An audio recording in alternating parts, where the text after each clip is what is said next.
Qu'est-ce que l'analyse des sentiments? L'analyse des sentiments, quand l'émotion humaine rencontre la technologie, c'est une science, un art qui permet à nos machines de ressentir à leur manière. Comment cela influence-t-il notre interaction avec le monde numérique?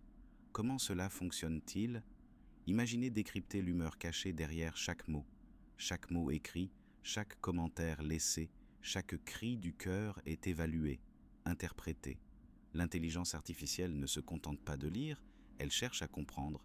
Elle plonge dans le choix des mots, la tournure des phrases et même les nuances subtiles pour déceler la joie, l'inquiétude, la colère ou l'excitation.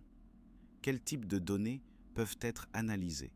Des données structurées comme les sondages, aux données non structurées telles que les tweets, blogs ou critiques sur un produit.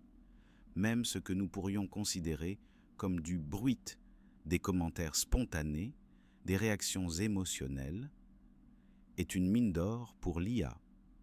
Un article de journal, un commentaire sur une photo, un simple tweet, une simple critique cinéma. L'IA scrute chaque mot. Chaque expression devient une mine d'informations précieuses pour comprendre le ressenti général. Comment sont-elles analysées? Elles proviennent des 4 coins du web, les réseaux sociaux, les forums et les blogs. D'abord, il y a l'immense tâche de collecter ces informations. Grâce au big data, nous pouvons traiter des volumes astronomiques de données provenant des 4 coins du web. Réseaux sociaux, forums, blogs. Ces informations, une fois collectées, subissent une transformation.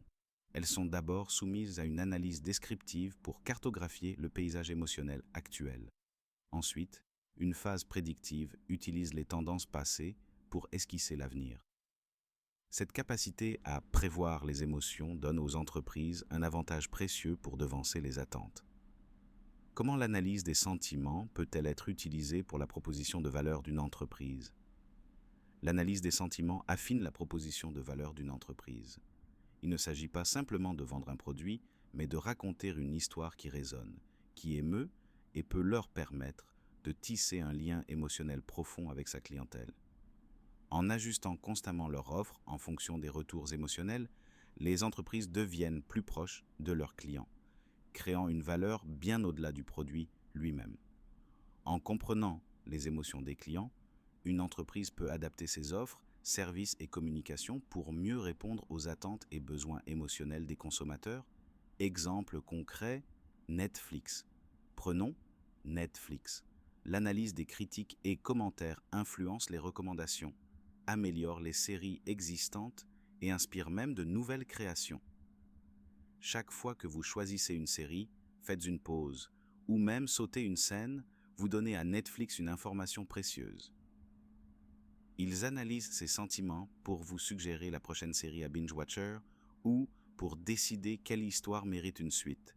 C'est une danse complexe d'analyse et de création. Coût, bénéfice et bénéfice-risque. Mais cette danse a un prix. Les coûts initiaux d'intégration de ces technologies sont élevés. En contrepartie, l'entreprise gagne en pertinence et en fidélisation. Pour nous, consommateurs, c'est un double tranchant. Des recommandations sur mesure, mais au risque de perdre notre intimité. Sans oublier que parfois les algorithmes peuvent se tromper, donc des risques d'atteinte à la vie privée et d'analyse biaisée. Réflexion finale. Si votre téléphone pouvait ressentir votre humeur à partir de vos messages, serait-ce une avancée ou une intrusion ?